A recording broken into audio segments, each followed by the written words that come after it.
فکر بھی آ جاتا جو اس سے پہلے مر گئے، تو وہ کہتے ہیں فلاں کا کیا حال تھا، وہ کہتا وہ تو میرے سے پہلے مر گئے، تو پھر غمگین ہو جاتے ہیں کہ اگر مر گیا اور ہم میں شامل نہیں ہوا تو چھانٹی ہو، وہ بدقسمت دوسری طرف نکل گیا، وہ تو اب نہیں مل سکتا۔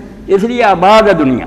تو جس جسم کی شفا کے لیے ہم فکر مند ہیں کہ باڈی کا علاج کریں، بڑے شعبے بنے، ماشاءاللہ آپ نے بڑی ترقی کی ہے، اور یہ عبادت ہی ہے کہ انسانی جسم کی درستی کے لیے محنت کرنا، اس کا علاج معالجہ کرنا۔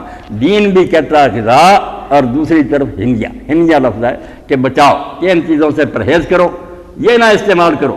اور اسی لیے مولانا غلام رسول سعیدی صاحب اب بریلوی عالم ہے کراچی میں، ٹھیک بات کہی انہوں نے، وہ کہتے ہیں وہ بحث ختم ہوگی کہ سگریٹ اور تمباکو حلال حرام، بالکل حرام ہے کرتے، یہ زہر قاتل ہے، لوگ پی رہے، سرطان ہے، کینسر ہوتا ہے۔ اب ڈاکٹروں کے اتنے حوالے انہوں نے دیے کہ اب اس تحقیق کے بعد یار یہ زہر پھینکنے والی بات، کیوں تمباکو استعمال کرے؟ تو دین جو ہے وہ بدن انسانی کی حفاظت کا بھی ہمیں پابند کرتا ہے کہ یہ اللہ کی امانت ہے، تمہارے کو کسی چیز کو نقصان نہ پہنچاؤ، آنکھوں کو، کانوں کو، دل دماغ اور جسم کو بچا کر رکھو۔ اس لیے آپ کا علم بھی جو ہے بہت قابل قدر ہے۔ مگر وہ بات جو میں نے رومی کی کہی کہ آپ یہ جو آدھی عمر بچاتے یا کہتے ہیں ضائع پوری برباد کرے ڈوب جائیں، کیا فائدہ؟ علم وہ حاصل کرنا چاہیے جس کو قرآن کہتا ہے کہ دلوں میں مرض ہے، اور اس کا علاج کیا ہے؟ 4 چیزیں اس میں آئیں، میں مختصر بیان کر دیتا ہوں۔ قرآن پاک پر آپ لیکچر دیں اپنے اساتذہ سے سنیں، اللہ کہتا ہے یا ایھا الناس، لوگو قد جاءتکم موعظۃ من ربکم، تمہارے رب کی طرف سے یہ جو ہے نا نوع انسان راہ پہ عام آخری، جس کے بعد میں نے سلسلہ ہی بند کر دیا کہ اب بات چیت کا کوئی فائدہ نہیں، جو کرنی تھی میں نے آخری کر دی ہے۔ ہاں ملے وہ رحمت للعالمین، اس کو لے کر آنے والے بھی کون؟ کلام بھی ہدی للعالمین، اور لانے والا بھی رحمت للعالمین۔ نہ اس سے بہتر کوئی پیدا ہوا نہ ہوگا، لانے والا بھی بے مثال اور کلام بھی ایسا۔ تو اس میں اللہ کہتا ہے لوگوں تمہارے پاس آ گئی موعظہ۔ موعظہ کیا کہ جو آدمی پہلے برائیاں کرتا، واعظ اور نصیحت میں ڈانٹ کا معنی ہوتا کہ سختی سے لوگوں کو کہا جائے کہ ان چیزوں سے بچو، تباہ ہو جاؤ۔ تو بالکل ایسی ہدایتیں ہیں کہ یہ نقصان دہ ہیں روح کے لیے، جو فانی جسم ہے نا اس کا فکر ہے، تمہیں روح کی فکر نہیں کرتے جس نے ہمیشہ بھگتنا، یا آگ میں جائے گی یا جنت میں جائے گی۔ تو ایسی چیزیں جو نقصان پہنچاتی ہیں روح کو، اس سے ڈانٹا گیا، یہ موعظہ کہ پہلے تو بری عادتیں چھوڑو، مگر پھر اس کے بعد جو دل میں بیماریاں کہ ظاہری برائیاں تو چھوڑ دی، زنا چھوڑ دیا، چوری چھوڑ دی، یہ موعظہ ہو گیا۔ اب جو دل کے اندر روگ ہے، کسی کے اندر تکبر ہے، کسی کے اندر حرص ہے، کوئی حسد میں مبتلا ہے، ایسی بیماریاں مہلک جس نے معاشرہ کو برباد کر کے رکھا۔ پوری دنیا میں کرپشن اور بدمعاشی اسی لیے کہ لوگ حرص و حوث کے بندے۔ اس کا علاج شفاء لما فی الصدور، یہ ظاہری بیماریوں کا علاج نہیں، جو سینوں میں روگ ہے نا اس کا علاج۔ جب دونوں چیزیں ٹھیک ہو گئی، باہر کی بری عادتیں بھی چھوڑ دی، اندر سے بھی بری چیزیں ختم کر دی، اخلاق درست کر دی، اب رہنمائی چاہیے کہ کیا کروں پھر؟ یہ بیماری تو جاتی رہی، غذا کیا ہے کہ میں پھر نیکی میں آگے جاتا؟ اس کا کہا وہدان، قدم قدم پر یہ رہنمائی دے گی، گائیڈ بک ہے، بتائے گی کدھر جانا ادھر نہیں جانا۔ اور نتیجہ کیا ملے گا پھر؟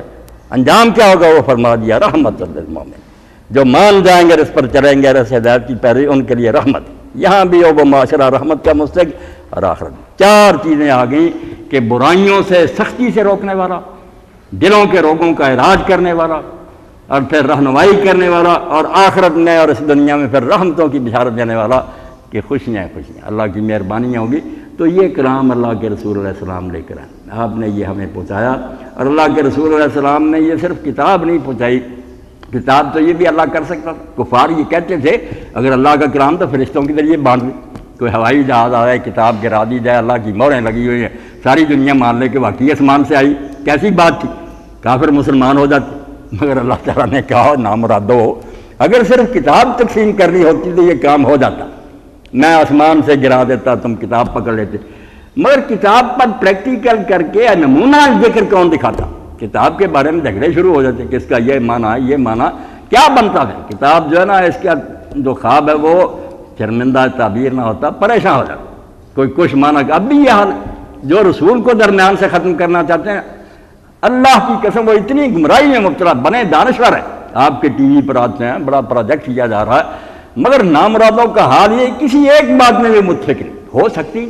جب وہ روشنی جاتی رہی جس نے متفق کرنا تھا، کہاں سے روشنی ملی؟ جنہوں نے اس ملک میں سب سے پہلے یہ شوشہ چھوڑا کہ نبی کی کوئی ضرورت نہیں، وہ کتاب پہنچانے کے لیے آیا تو ہمیں دے دی، ہم آپ خود سمجھ سکتے ہیں، منکرین حدیث ہو گئے۔ ان کا پہلا جو بانی تھا وہ عبداللہ چکرالوی تھا، چکرالا میاں ولی، وہاں گمراہ ہو گیا۔ اس نے ایک کتاب لکھی قرآن کی نماز، حلف اٹھا کر کہ میں اللہ کو حاضر ناظر کہتا ہوں سنت غلط ہے، حدیث غلط ہے، قرآن یہ نماز بتاتا۔ اس کے آگے جو گروہ پیدا ہوئے چار، رفیع الدین ملتانی، عصمت علی، یہ چار اٹھے رمضان، مصری رمضان، انہوں نے بھی کتابیں لکھی، قسم اٹھائی کہ قرآن یہ کہتا ہوں۔ چاروں کی نماز کی ایک بات کی جائے اس میں اتفاق نہیں، شروع سے لے کر نہ دعائیں نہ رکوع نہ سجود، کوئی کہتا ہے ایک رکوع ہے، کہتا ہے دو رکوع ہیں، کوئی کہتا ہے سجدہ بھی ایک ہی ہے، کوئی کہتا ہے صبح کی نمازیں مشرق کو منہ کر کے پڑھے، قرآن سنت کو چھوڑنے سے۔ اور یہ نامراد یہ کہتے ہیں حدیث نے تو فساد ڈال رکھا، کوئی رفع اذان کرتا کوئی نہیں۔ اور ظالموں، سنت کی برکت سے ساری امت جو ہے نا، اس کا بنیادی جو ڈھانچہ نماز کا ایک ہے، یہ میں نمونے کے طور پر آپ کو کہا کیونکہ یہ فتنے عام ہیں۔ سنت کو چھوڑ کر گمراہی میں ٹھوکریں کھائیں گے لوگ، نماز پر بھی اتفاق نہیں ہوگا، کسی بات پر نہیں، کس شے پر جمع ہوگی، کون سی اتھارٹی ہے؟ اسی لیے اللہ نے کتاب نہیں اتاری، اس کے ساتھ انسپیکٹر بھیجا، رہنما بھیجا، جس نے کر کے دکھایا۔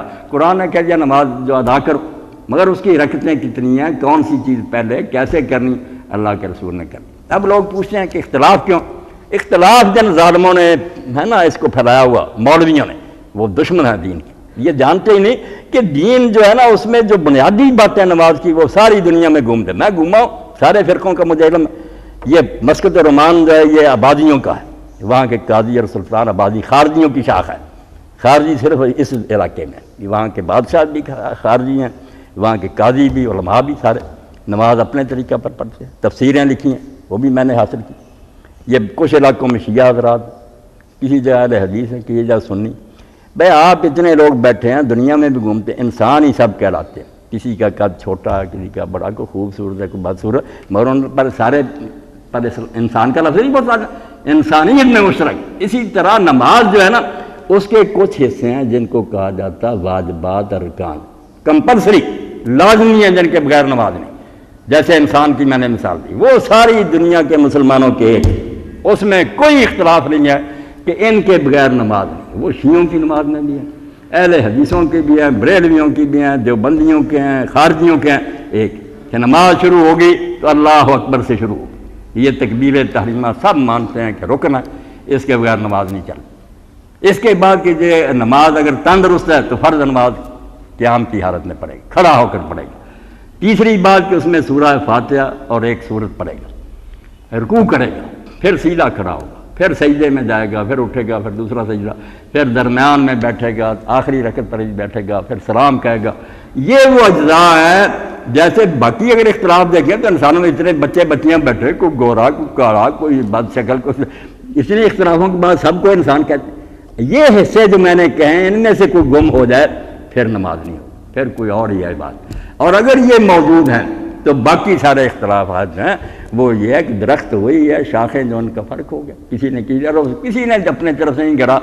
آپ یقین رکھیں کہ سب مسلمانوں کی نمازیں رسول اللہ کی نمازیں، میں گارنٹی دیتا ہوں، بالکل جھوٹ بولتے ہیں کہ یہ پڑھی ہے نہیں پڑھی۔ کسی مسلمان گروہ کو کیا ضرورت پڑی تھی کہ اپنی طرف سے کوئی نماز نکال لے کہ پڑھے اور بعد میں کچھ بھی نہ ملے؟ حضور نے پڑھی ہیں، صحابہ نے پڑھی ہیں، علماء نے پڑھی ہیں، سب کا کتابوں میں ذکر ہے۔